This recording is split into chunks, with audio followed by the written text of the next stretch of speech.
What is up, my Do Life in a Body You Love podcast? This episode is for you if you are like a high achieving chick who is doing it all and you're like quietly unraveling behind the scenes. Okay. Honestly, this might be my favorite podcast episode that I've ever recorded. Like, I wish every single woman on the planet would listen to this episode. And so, if you feel the same way when you are listening, I want you to send it to every woman who pops into your head because I'm sure that is going to happen. And before you bounce, check the show notes. We've got links where you can connect with Megan, where you can connect with me.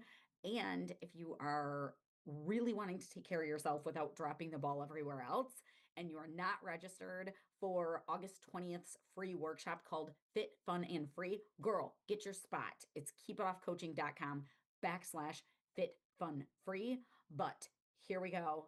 I hope that you love this episode as much as I do. What's up, Do Life in a Body You Love chicks? I have the gorgeous Megan Taylor here to chat with us today. Hello. And she is a wife and a mom and a coach and many, many other things. She Yes. wears many hats just like all of us.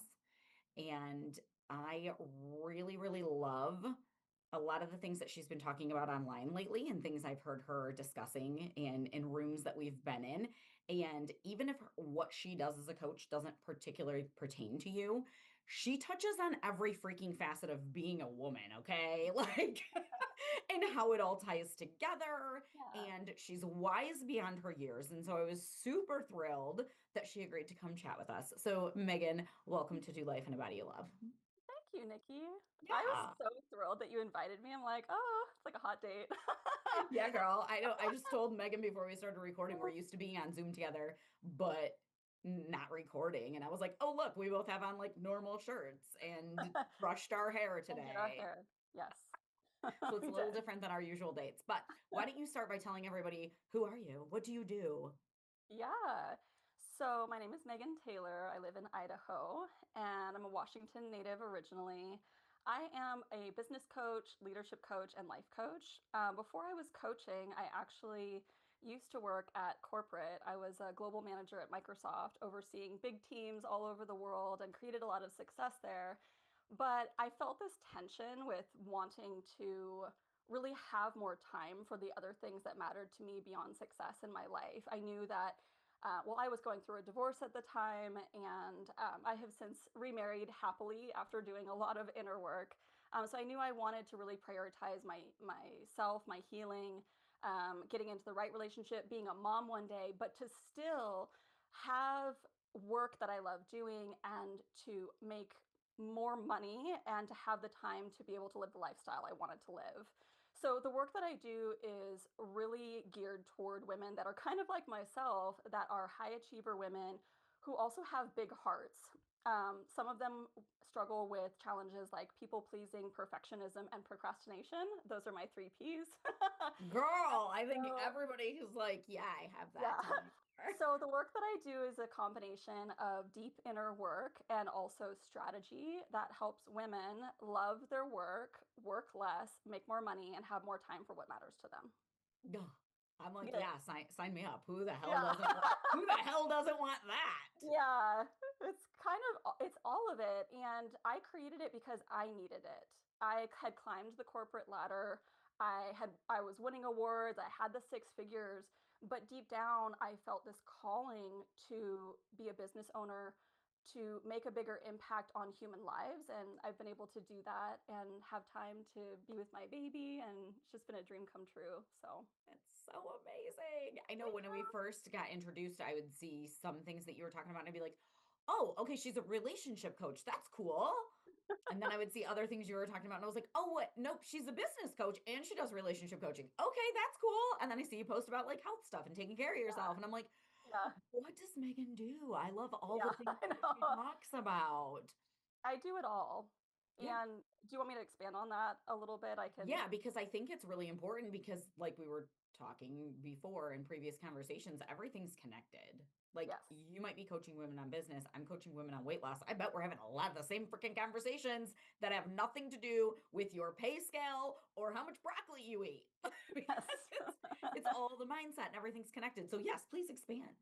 Yeah, absolutely. It is all interconnected. And I know I'm so excited to talk to you about this. So, specifically talking about like I mostly talk about business and relationships, and a big part of that is women, especially like heart-centered women, women who are working on being in tune with their feelings, we can be quite sensitive to the relationships around us, including in business. If you're a business owner, it's the clients that you work with, it's the team members that you manage.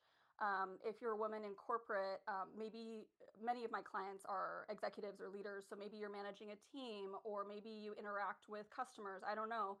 But a lot of women come into my world because they're having a relational problem that's actually affecting their ability to make money. And it's also causing them to work a lot of hours and neglect their health. And so, yeah, it's all interrelated. So, just as an example, it could be like you're going through a messy breakup or confusion of should I stay or should I go? Or you're having problems where maybe like you just had kids and now there's more stress on the relationship. And because of that, you're so stressed out that you're not able to show up at your fullest at your work, and that's impacting your financial situation. Mhm. Those are just a couple of examples. I'll give you one more though, which is I meet a lot of women who have challenges with relationships that are kind of like authority related. So maybe they have a boss that's just like really demeaning or making them feel crazy, or a certain client that's making them feel kind of insecure, and that can affect you at work as well. Okay, so the big umbrella is, hey, we're not performing in the workplace or Mhm. within our business, but really the deeper thing is like, hey, this is actually a lot that we have going on upstairs. Yeah. It's affecting our relationships, it's affecting our work, all the things. And so Yeah. you're untethering a lot of stuff when you're Yes. working with somebody. So it doesn't matter if they're coming to you for the relationship piece or the Right. business piece, eventually everything's coming to the table. Correct. Yeah, I literally was having a conversation with a client, corporate, Yeah. burning the candle at both ends, Yeah. but it's of course affecting her health and Yes. then also her mood and her relationships and everything. So different Yeah. angles, same stuff. Yeah.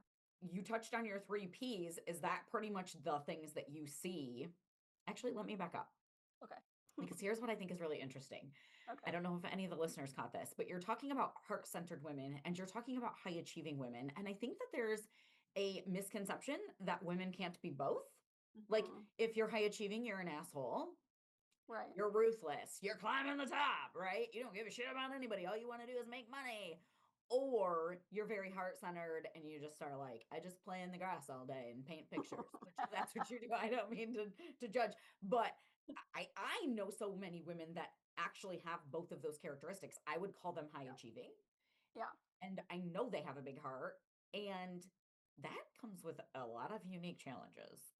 Yeah, it really does. And what I find is a lot of women, they can kind of like, they'll focus on one. They'll be like, okay, I'm really gonna like buckle down on career, and it's like money making time and I want to make my impact, and my eggs are getting old and I like need to I need to like, get the business on lock so that I can have time to go on vacation and get married and have the kids.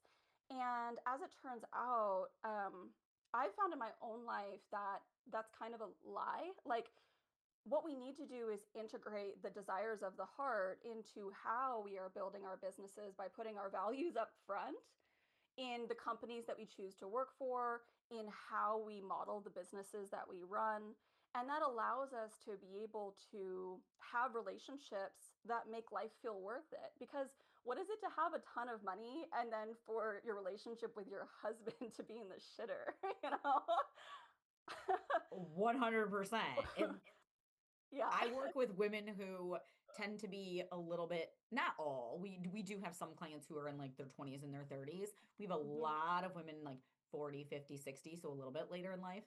Yeah. And they've maybe already done the child raising thing, or they have teenagers, or they find themselves in that sandwich generation where like their kids kind of still need them, Mhm. but then like their aging parents need them, and like they've been working so hard. Now they're coming to me because their body is a disaster and they're like, girl, SOS, I'm smart, I can figure this out, but like I can't because my brain's melting and everybody needs me for literally everything. And then the other thing that's going on is, yeah, their marriage is also a little rocky because we have all these other things going on and we're Yeah. so engrossed in either our work or our kids or Mhm. it's like, yeah, we get a little tunnel vision almost, like this is the Mhm. piece I'm going to work on right now. Mhm. So is it possible to like balance it all out? What does that really look like? Yeah, that's a great question.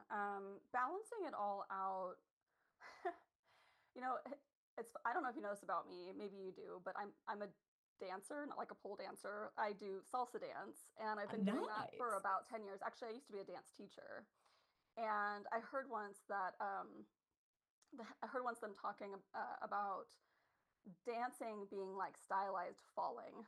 I kind of think that that's what it's like to be balanced is we're never truly on balance unless we're still, right? High achievers are always in movement. And so I think what we find is we have to be really conscious and aware and intentional about how we're spending our time, first of all, is being aware. It's like, how much time do we lose just scrolling on our phones every day? Just Hmm. eliminating that, you can begin to have more balance because you simply have more awareness of the choice that you have in every moment. So there's that. That But one tip also, is worth this whole podcast, ladies. Awareness in the moment changes so much. Okay, sorry, that's continue. one, right? Because we have to be in our leadership role. So I work with a lot of CEOs and leaders, and it's amazing how we can like wear the hat of a leader or a CEO, but without actually being in our power and our leadership about it. So a big part of balance is actually being in your role so that you can make the choice and say, you know what, I am going to go to the gym today, which I did do, by the way. And then this afternoon, I'm going to do my podcast interview with Nikki, you know? And so I am in control of my time, not the other way around. So I think it, Oof. That yeah, is going to punch some people in the face because I already know what everybody's thinking is like one of two things. Girl, no, I'm not. You don't understand. If I don't do all of these things, I will literally get fired and I pay the bills.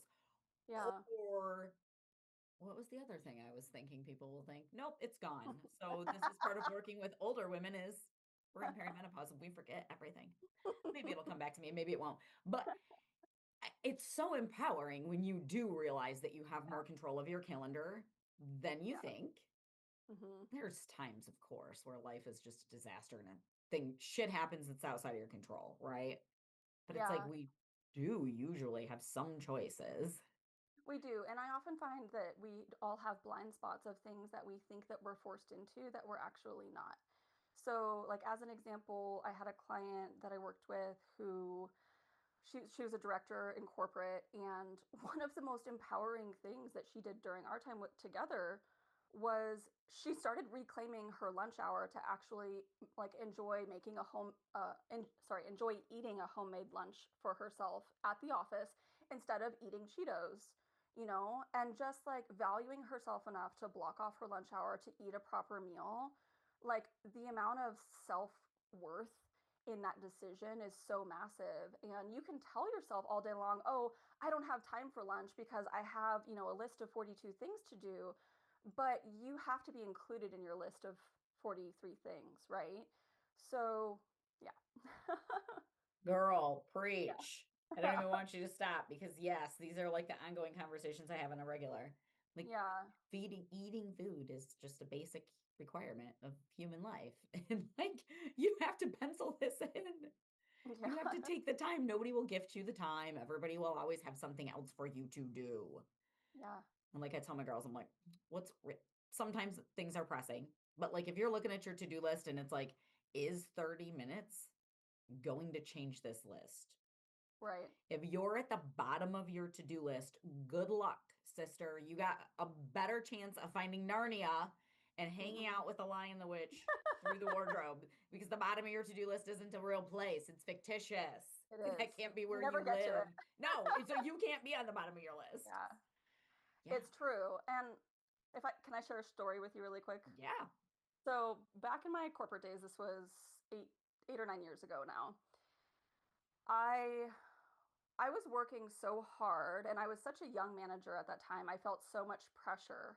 I worked in like a mostly male dominated industry. I was the youngest female manager at 28 years old. I was managing 50 people from around the world. I had so much pressure that I was working all the time in the office to the point that I was like holding my pee and not going to the bathroom. And then, like, once I finally went, I was still answering emails on the toilet, which is kind of comical and kind of ridiculous the way that I was deprioritizing myself. Um, I did put on weight at that time. I got it off by dancing, and getting back into that. But I got to a point where I actually, when I was going through a divorce, that stress combined with the work stress and the lack of self-care, I ended up completely burning out, and my health started really deteriorating. And I think for myself and for a lot of my high achiever clients, we start paying attention when the health goes out the window, because then we can't show up for work anymore. And Mhm. if you keep kicking the can down the road, you won't have a business to run. You won't have, you know, the life that you want. So health is so front and center. I ended up leaving corporate at the time that I felt so, it's an interesting story. I was super burnt out, but I basically heard what I considered to be the voice of God tell me that I needed to walk from this job. And I walked into my boss's office and I said, I'm sorry, I think I need to take a different direction. And I ended up wrapping up my role, training my replacement. Everybody thought I was crazy because I was at the top of my career. And I bought a one-way ticket to Brazil and ended up traveling all over Latin America just to get back into my body, because I was so burnt out. I was so up in my head. I had so neglected my health that I needed to just focus on taking care of myself and following, like, what do I want to do? What do I even want anymore? Because I was such, like, so focused on work that I had neglected myself so much. So kind of a long story, but I No, want oh, to but share I'm so that. glad that you told it because I literally have Okay. goosebumps right now. And I'm like, Megan's such a badass. She just heard Yeah, the voice of the Lord, rolled up in her I boss's office, did. and was like, deuces, I'm going to Brazil. Yeah. Ooh, you have got the biggest balls. That's why I got the cherries in the back. Those are my my lady balls. Love it. I'm obsessed with this story. I had no Yeah. idea. I also have a similar, well, people won't believe this because of how my mouth is, but I have a Oh, similar, like, the Lord kicked me out of my career and put oh me in my really? business. Yeah, but that's for a different Yeah. day. I want you to Yeah. keep going with this. Okay. Well, I want to hear that story too. But Okay. the point being, I think high achievers, especially because um, they're so focused on the goal, a lot of times we push and we end up living from the neck up and disconnect from the rest of our bodies. And what I find is that when we are up in our heads all the time thinking, planning, strategizing our next business moves, we can't even hear the signals that our body is giving. And our body is so beautifully designed. It tells us exactly when we need to eat, when we need to sleep, when we need to move, because your shoulders are up to your ears, you know? And I just love the fact that you help women with the body care. Yeah. Oh, because I had to. I mean, my story is so similar to yours. I mean, I wasn't as cool as you in my story, but yeah, like nobody's in tune with their body. So I come from the nursing world. So for anybody who's listening who doesn't know my backstory, I was a nurse and I worked in an emergency room and in an ICU, which is high stress and both very different, but I love it. I thrive on the wildness. Like I can be bored in an emergency room. That's how broken my brain is, Megan. Like, I don't know what this says about my child trauma or whatever, but like, if shit's not hitting the fan, I'm like, oh, snooze. Yeah. But you can't go pee. You can't take a break. Blah, Yeah. blah, blah, blah, blah. Women are just out of touch with their bodies. I work with a lot of school teachers. Same thing. They don't get to pick when they go to the bathroom or to do anything because they can't leave this room full of children. And so we all have these roles, whether there's boundaries actually impacting our time or we think that there is, because I'm going to tell you right now, there's lots of nurses who will tell you they never, ever, ever take a break. It's impossible. It's literally impossible. And then we got other ones who we can't ever fucking find them.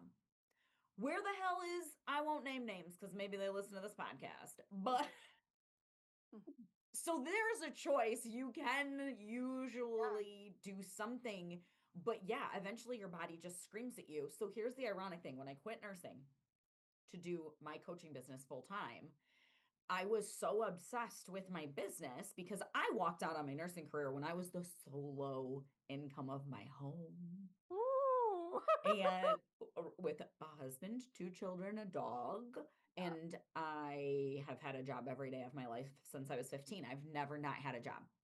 that's a big deal. It is. And so this was the dream. I was going to build my own business, helping women feel better about themselves and quit my nursing career. And then I did it. And I was so obsessed with it and so freaked out that ironically, I put on weight and my face went numb for 3 months. And they were like, "You have MS." I was like, "Literally, I don't. I just weird things happen to my body when I don't listen to it." I Yeah. find it fascinating that you're like, high performing women function from here up. And I'm like, oh, maybe that's why my face went numb. I was so out of touch that my body was like, fine, we'll make your actual face the only place where you're paying any attention or doing anything. You're like, look up here. Right. If we make her right hand numb, she's not even gonna give a shit because she'll be like, I can type with my left one. Oh my God. So even when you know this stuff and you coach this stuff, if this is your natural who you are just inside as like grind, hustle, go. Yes. It sneaks back up even when you know better, I guess is the point of my rambling. And so if you're Yes. hearing us talk about all this stuff, don't feel Yeah. judged. We've been there. Oh, definitely. 100%. And I find that the hustle and grind mode really turns on when women don't feel safe for whatever reason. So, leaving your stable job, being the sole income earner, that is a huge leap of faith. And if you have faith under your wings, you can probably fly pretty good. But when you look down and you're like, that looks pretty scary. That looks pretty scary. Like, what happens if I fail? A lot of times that starts putting women into grind mode, right? Where you're Mhm. hustling and you're like, I gotta make it work. I gotta make it work. I don't have time to eat. I'll just eat popcorn for dinner. Go on a walk. What are you talking about? I have to sit here and write all this content. Yeah, there's no time. So, a big part of what I advocate for women, and I'm going to kind of tie the relationship piece back in here, is that women who have a lot on their shoulders, whether it's the finances, whether it's the kids, you're taking care of your parents, like you said, you're also trying to do your own, inner healing, maybe, or personal growth. And then you're managing the business, maybe a team. You have a lot of hats that you're wearing. And so, one of the things that I work with a lot of my clients on is making sure that you have the right supports in place. So, um, that includes, yes, like your supports at work, whether it's hiring the right team members. um, I listened to your podcast where you were talking about getting the kids to pitch in Yeah. at home, Put those kids to work. It's good for put them. those It's kids good to for work, you. yeah. But also reworking your relationship with your partner, with your husband as well. So a lot of high achiever women, because they some of them they're kind of like over functioning because they work so hard, and when you over function it tends to mean that the other people in your life tend to under function. So these types of women, they I'm like tend to taking often, notes. I So know, I'm don't think if sorry. anybody's watching me and you're like, Nikki's not even listening to Megan. Oh, I'm extra listening to Megan right now. Write this down, ladies. Sorry. Sorry. Go. Listen, I can talk about it because I lived it. Look, I'm on my second marriage, okay? Same. Are we the same human? What is this? Yeah. So Yeah. repeat that. Overachieving women tend to overdo things, and then the Yeah. people around them underperform because they're Correct. doing everything. So Yes. why bother? She Why looks like she's bother? having a great time. I don't want to Yeah. step on her toes. She yells at me when I do it wrong, anyways. That kind of Yes. thing. That kind of thing, yes. And also, it attracts people who kind of like want to ride on your coattails. Like there's like freeloaders out there, and you need to be mindful of that. For one, when it comes to choosing a partner, um, and also actually choosing clients as well, making sure that you're working with clients who are pulling their weight, like are actually showing up and doing the work. Because when you're a coach who's like, okay, I'm going to get in there and I'm going to help you do all these things, and I got you, and you do all the work for them, which is probably harder to do in the health industry, then clients can end up actually showing up with less effort towards their goals. Mhm. And so what we want to do as high achieving women is like learn how to relax a little bit, learn how to let people carry their own weight. When we're delegating, whether it's to husbands or team members, actually letting them help, and even if they like do it wrong, like I don't know, if you don't like the way your husband loads the dishwasher, just like let him do it anyway. Like, The world right? is not going to end because the plate's winning backwards, ladies. Yes. Let the man load the damn dishwasher, okay? Yeah. Let him, and also don't nag him or complain or, so learning how as women we can be leaders who are in control of our time, who know how to ask for what we want in ways that inspire others to show up and support our mission because we're the ones that are carrying so much of the leadership. Oof, that one just hits, girlfriend. That's so good. Like, you don't have to be the naggy wife Yeah. to get things. And then when he does help, let's don't judge every little thing. Just like the kids, when you're teaching them the chores, they ain't gonna do it right, girl. They ain't never gonna be like you did it. But like, keep delegating. Women have a really hard time with Yeah, delegating, we even when do. they have. Some women have husbands who won't do shit, and that is true. Yeah. So But that's some women have husbands who want to help them. Yes. And a lot of women, okay, if you have a husband that doesn't do shit, that means that you chose wrong. And I'm sorry. And it's pretty hard to turn around a man who is unmotivated. That being said, if you do have a motivated man who likes to provide, who likes to help make decisions, who likes to take the weight off your shoulders, who likes to see you happy, who genuinely likes you, that's amazing. And like our responsibility as women is to learn how to communicate in ways that inspire them to show up and like know how to help you in helpful ways. So right now my husband is out and about with the baby. I have a quiet home so that I can just focus on our conversation. I asked him if he would do that when he comes back. I'm going to give him a huge kiss and say thank you so much. That was so helpful. And to just like be brave about asking for what we want and what would be supportive and then being in gratitude, that can really create a relationship where your man is excited to see you happy. Yeah. And I think sometimes it's not always obvious to us how people can help us because we have tunnel vision, right? We're not even aware, just like the time thing. Like, Yeah. oh, you actually can block off 30 minutes for lunch. Yeah. But it never occurs to us to do it. And it seems scary to do it because we're just go, go, go, right? And so we're not even aware, like, oh, okay, cool. Yeah, my husband, he's a nice dude. He'll help me out, but he can't help me with any of these things. These are all things only I can do. And it's like, but is that true? Yeah. Okay, list it all out, girl. You list Yeah. out what you do all day. You need to tell me that that man can't feed that baby a bottle for you. Right. Yeah. But I sent him with a we don't bottle. see it because we're not Yeah. used to asking for help. And then I have Yeah. some clients who, once we even figure out the things that can be delegated and their husband is like so on board with it and he does a good job Lucky and her. she's not even sad about it. And she's just like, that was amazing. But then the next time she wants help with something, she feels guilty Yes. for asking, even though this person's not putting that on her. They're not making her feel guilty. Is that common in high achieving women to like feel guilty, like delegating Yeah. things off? Because to me, Yeah. it's just that I'm a control freak. I have no guilt about it. Yeah. I Zero. mean, it can be a control freak thing for sure. However, a part of it is high achieving women, in part, like in my experience, tend to have learned that their value comes from their output and what they do and what they provide, and their performance and their achievement. And so if you take something away that's a part of how I give myself a sense of value, that makes me very uncomfortable. So what we find is a lot of women, in order to kind of loosen the reins and allow more support in, they really need to work on their sense of self-worth for who you are, not for what you do. Oof. Man, I'm just gonna have to highlight the whole entire script of this podcast, you guys. Yeah. I think I saw you posting something. You were talking about your new Facebook group, which, by the way, we're going to make sure that all the listeners know Yeah. about that. Cool. because it looks really awesome. Thank We you. were talking about the whole good girl thing, but there was more to it than that.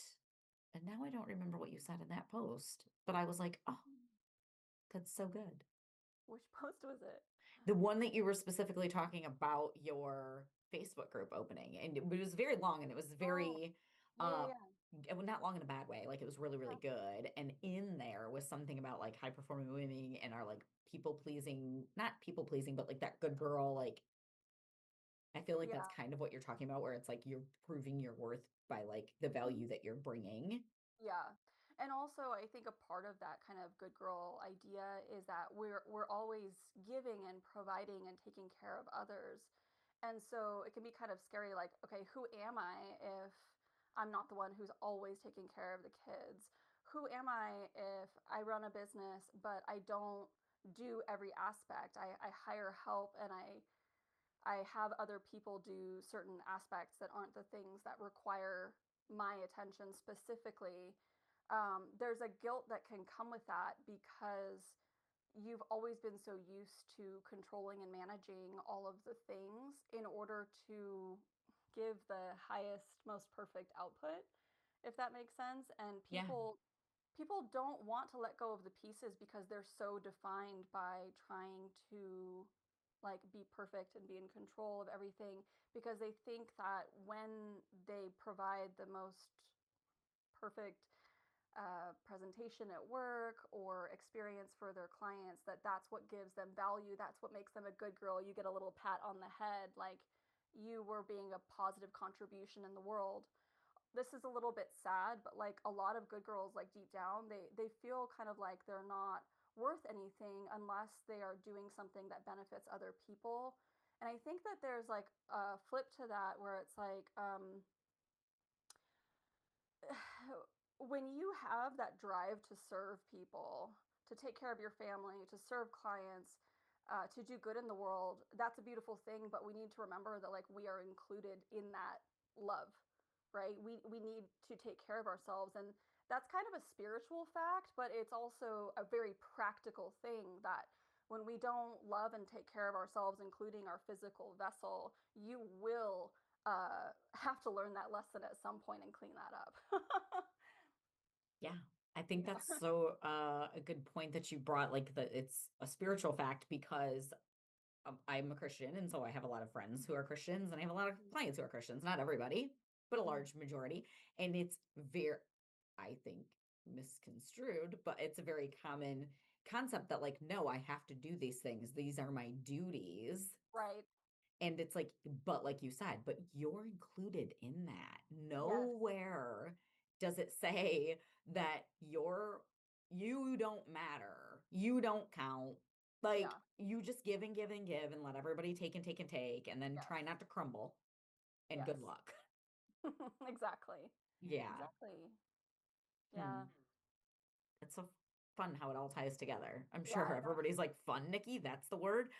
Yeah, but when you sit and you think about it and taking care of yourself and taking care of your family, and then how do people end up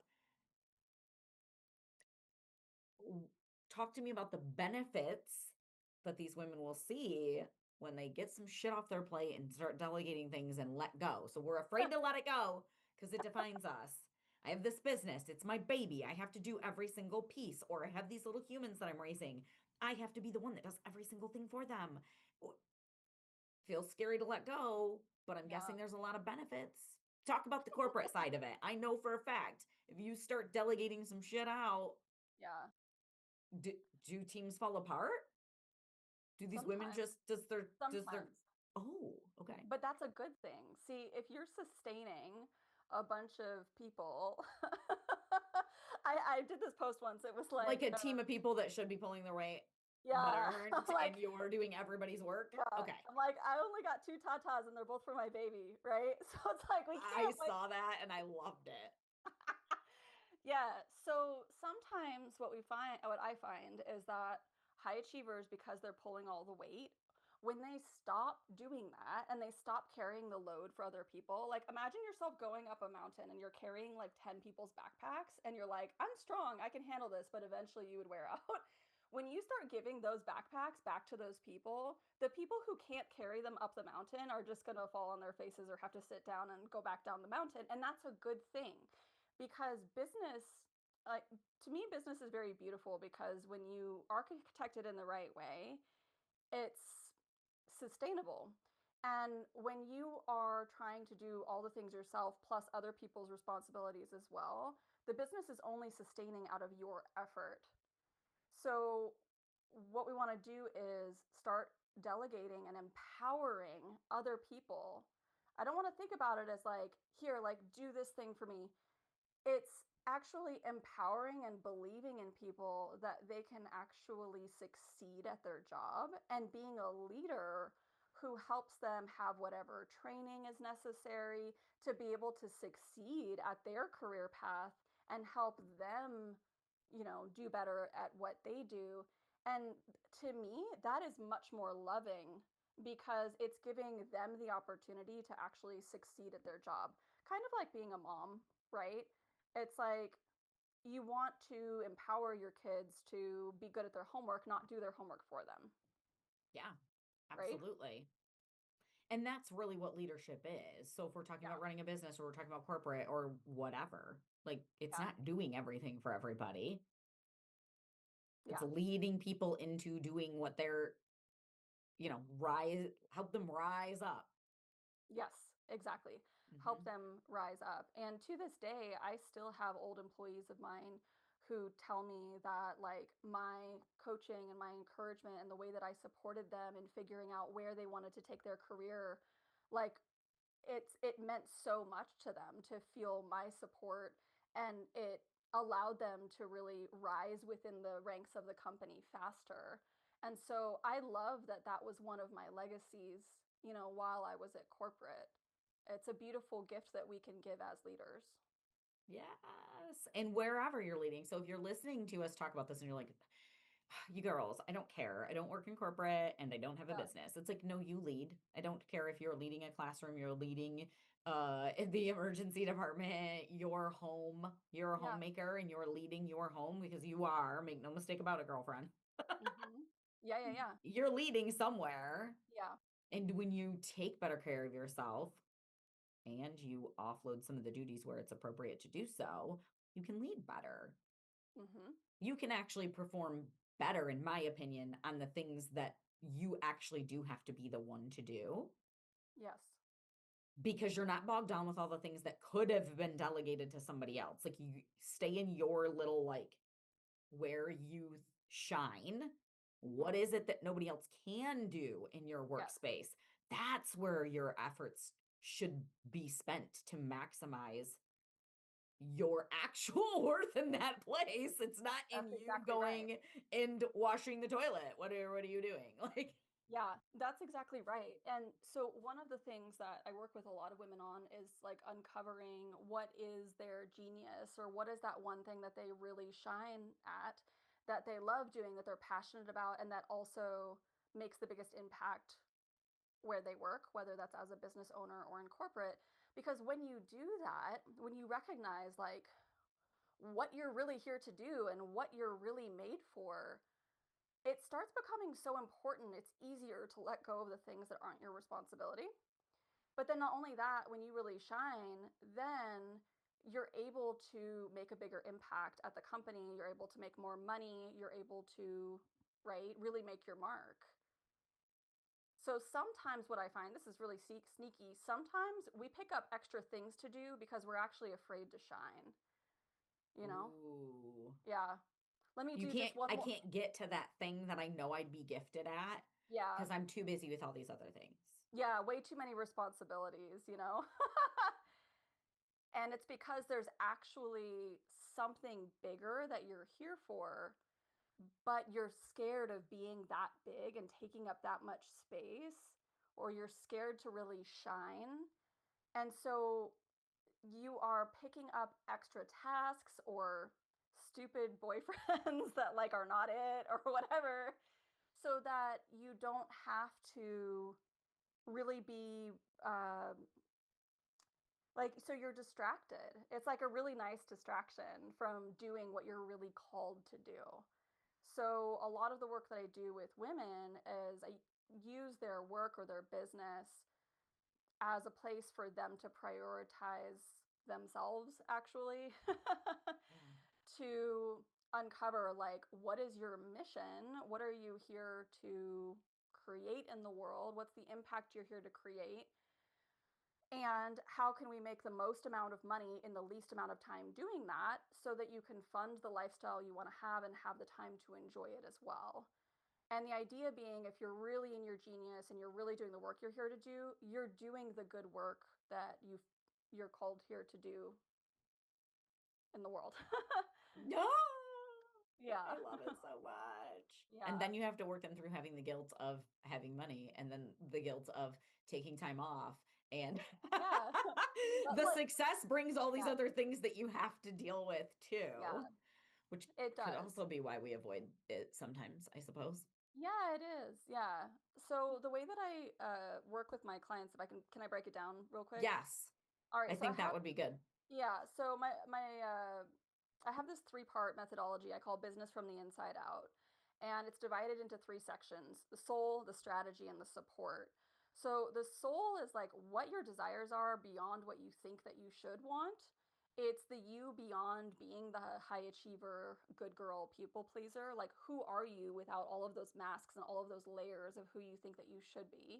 And underneath that, what you find is true desire about who you're here to be, not only like the impact that you're here to make in the world through your work, but also what lifestyle you want to live, things like that. So it helps really like get your vision clear because you're not so tethered down by these patterns that have been following you around your whole life that say that you need to work really, really, really, really hard for success, or you need to be a good girl and can't break any rules and things like that. So that's the inner work part, is the soul part. And then the strategy part is uncovering what is the unique work that you are here to do that makes the most amount of money, the most impact in the least amount of time. And then the support is what are the supports that you need in place at work and in your life so that you can actually create and do all of this without falling over and burning out. So I help my clients get through those three. So they're super clear on what they want, they have their strategy for getting there, and then the supports that make it sustainable. That's amazing. I feel like you guys, if you're interested in this, you should take Megan's route and just work with her instead of having to quit and go to Brazil or having a numb face for 3 months. This seems like a better way. What I wish I had, because it took me so long to figure Mhm. out what I even wanted. Like, I just wandered around like a traveler for a while. Like, I don't know. But Yeah. eventually you get to a point where you need to make money and, life, um, life costs money and our goals cost money. And we want to take care of our families and ourselves. And so it's like, let's figure that out and how to do that in a way that's like sustainable and enjoyable and where we still have enough time to be the wives, the moms we want to be, and take care of our bodies too. Which sounds a lot like you can have it all, except for it's the Yeah, complete opposite way of you can have it all. Because right. where usually you can have it all means, bitch, you got to go do everything yourself. Right. And it's like, You well, can have it all, but you need to be a leader, you need to delegate, you need to take care of your health, you need to choose a good partner, you need to be honest about what you want, you need to stop being a people pleaser, a perfectionist, and a procrastinator, and then you can have it all. yeah, because if you're building it all on what you think you should be doing, I like that you emphasize that, it Yeah, all just falls apart anyway. it Because does. it's not meant, that's not what you're meant for. Right. So some women, they're like really going the career path or the business building path, and they're really neglecting themselves as women, their health, their desires for family, and just leaving it out here. Some women really go down the family path, but then they're feeling disempowered financially. And this is my answer that I've been leading clients through for 7 years now on how do you have both and in a way that sustains.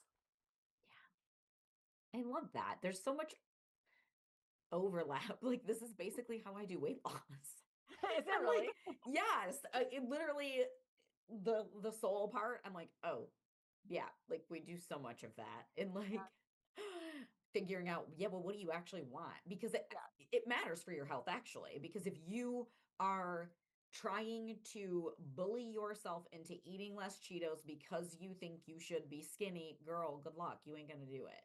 And right. then we wonder why we're stuck. So it's like, what do you actually want? How do you want to live? Now, how does having a healthy body tie into this? But what are you actually willing to do? Like, you don't need to follow all this crazy. Not there's literally nothing you have to quit. There's nothing you have to give up. You need a strategy that's going to work for your body. Sure, but you need a strategy that's going to work for your life and who you are and how you want to live. You can't pretend you want to be a health nut when you don't. I tried. I don't want to be a health nut. That's what I figured out. I love that. So you got to It's find a way to make it yours. yeah, because that's the only way it's sustainable. Otherwise, yeah, it's a diet or it's a career that you complain about every day and Yeah, eventually quit. And like, yeah, or exactly. don't quit. Maybe that's actually worse. Quitting's fine. If any of you need to quit something, here's your permission slip. Go quit whatever you want. Yeah, Staying in careers that are eating your soul, yeah. that's the worst. But Well, I do find though that sometimes careers that are eating your soul, it might not necessarily be the wrong career. It might be that you're not really showing up in your leadership that you could be. And that can make your career experience 10 times better. But we have to really explore that to see, is this the wrong career or is this a leadership opportunity? And it's important to know the difference. yes. Yeah. So good. I love it. Thank So if you. somebody wants to work with you or just follow you and get to know Yeah. more about you, where can the people find you? Yeah, so I hang out a lot on Facebook and I have a brand new community called Wealth and Womanhood. It is for high achiever women who are entrepreneurs, leaders, execs, CEOs, those types of high achiever ladies. So you can come find me over there. I'm doing free trainings over there. I also do actually a complimentary phone call for new people in my world. If you just want to have a one-on-one chat, it's an opportunity for you to just come in and have a discreet space to be able to share how you really feel about your work. Yeah, And because women don't necessarily want to be posting that on your yeah, like a comment on Facebook or something. So I love that you offer that.